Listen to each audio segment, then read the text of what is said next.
Constantin a pensé qu'il pourrait utiliser l'énergie de tous ces chrétiens qui avaient réussi à survivre à la torture pour réformer et reconstruire l'Empire. Si l'on ne peut pas les battre, rallions-les.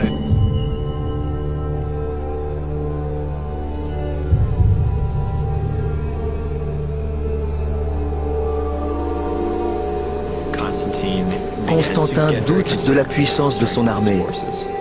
Il aurait, dit-on, imploré la protection d'un dieu et aurait reçu, en réponse à sa prière, une vision qu'il interprète comme une vision chrétienne. L'historien du IVe siècle, Eusèbe de Césarée, a relaté cet événement tel que le lui a rapporté Constantin en personne.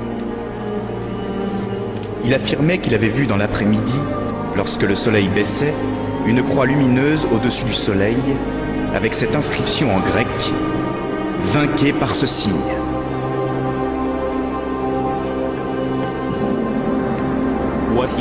Il prétend avoir vu un symbole semblable à une croix surmontée d'une sorte de P.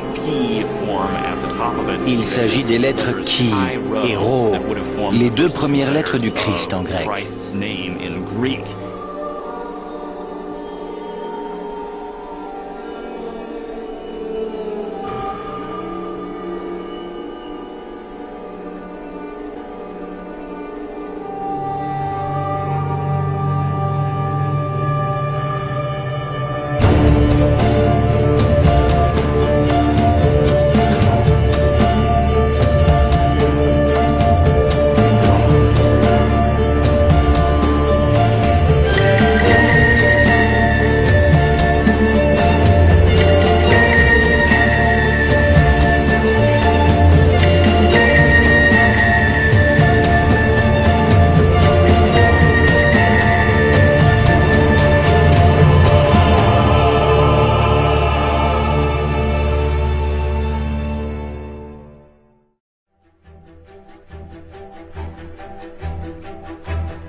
C'est d'autant plus vrai qu'à cette époque, Constantin commence à s'attribuer des titres très intéressants. Par exemple, il est appelé le 13e apôtre, ou bien Isoapostolos, c'est-à-dire l'égal des apôtres, ou bien l'évêque de ceux qui sont en dehors du christianisme. Après avoir conquis la totalité de l'Empire, Constantin souhaite créer une cité qui porterait son nom. Ce qu'il fait, c'est Constantinople. Il la situe à un endroit stratégique, à équidistance des principales frontières.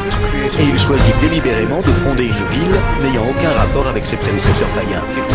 Une ville qui ne connaisse aucune tradition rivale. Une ville chrétienne. Mais des émeutes éclatent au sein de l'Église pour des raisons de différences religieuses. L'unité chrétienne instaurée par Constantin vole en éclats. Les premiers chrétiens étaient confrontés à un dilemme théologique. Au tout début, certains chrétiens pensaient que Jésus lui-même était divin. Mais ces chrétiens étaient des juifs.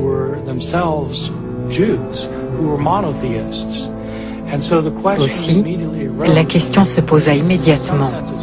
Si Jésus est Dieu, quelle est sa relation avec Dieu le Père? Les chrétiens ont-ils deux dieux? Constantin se rend compte qu'il y a des divisions dans l'Église et des divisions doctrinales. Et ça, c'était pas prévu. Et il décide de reconstituer l'unité doctrinale de l'Église, parce que justement il a besoin de cette unité doctrinale comme soutien idéologique de l'unité politique de son empire. Donc il va convoquer le concile de Nicée, premier grand concile œcuménique, dans ce but-là. Au fond, ça lui est égal de savoir qui va l'emporter. Mais il y a un mot d'ordre, c'est « mettez-vous d'accord ».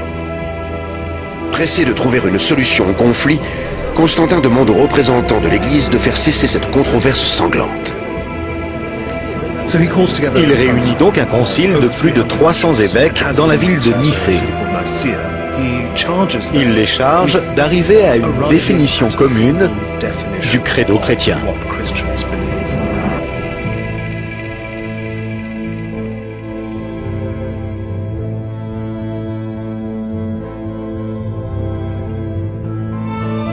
Alors voilà ce qu'ajoute le concile de Nicée, le fameux mot ousios, homo ousios. Dans ousios, il y a ousia, l'essence. Ça vient du verbe être en grec, eimi. C'est un mot philosophique, difficile à traduire en fait, de même substance, de même essence que le Père. Certains vont dire, plutôt que homo ousios, il faudrait mieux mettre homo iousios. Non pas d'une essence homos, absolument identique, mais une essence homoios, semblable, comparable. D'autres vont dire c'est pas la peine de garder le mot ousia, qui est un mot trop peu biblique, trop philosophique. Il vaut mieux l'enlever et dire simplement que le Fils est homoios. Au Père, il est semblable. Mais certains vont refuser complètement l'égalité et dire que le Fils est dissemblable, anomoios. Anomoios. En grec avec le alpha privatif.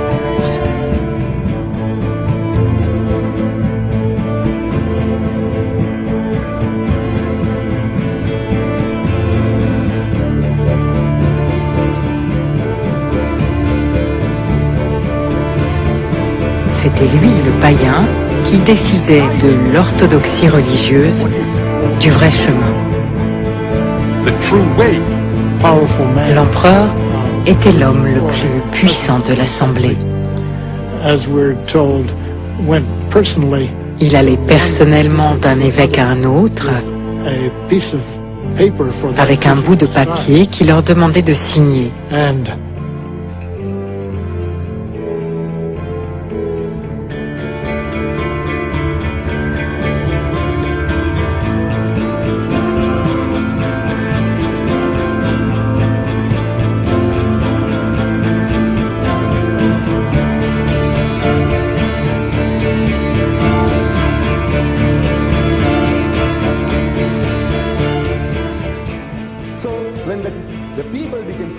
Under Constantine, they accepted that birthday of the Son as the birth of the Son of God, in inverted commas.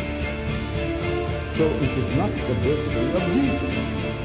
But now because of that, men of learning in the West, they are now supposing that this Jesus was a myth. Constantin a continué à pratiquer le paganisme. Il a construit de nouvelles églises, mais également beaucoup de temples païens, et toute sa vie, il a participé au culte des idoles.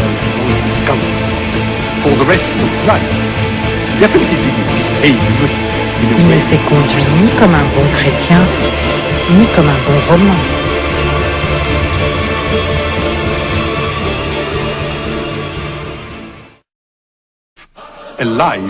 On raconte qu'il a fait bouillir vivante sa première femme dans une baignoire en métal,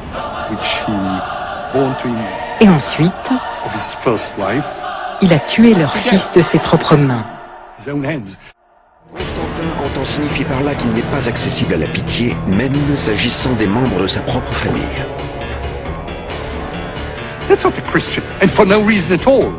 Ce n'est pas très chrétien, et cela probablement pour des raisons politiques.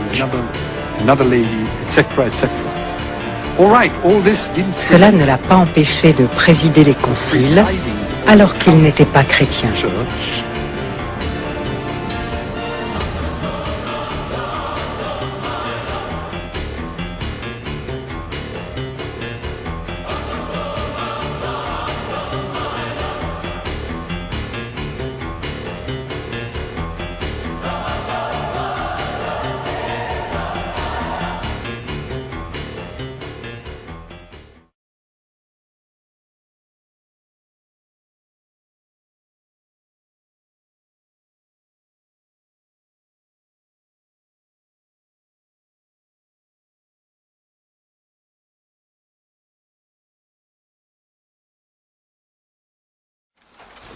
C'est la dernière fois que tu mets les pieds ici.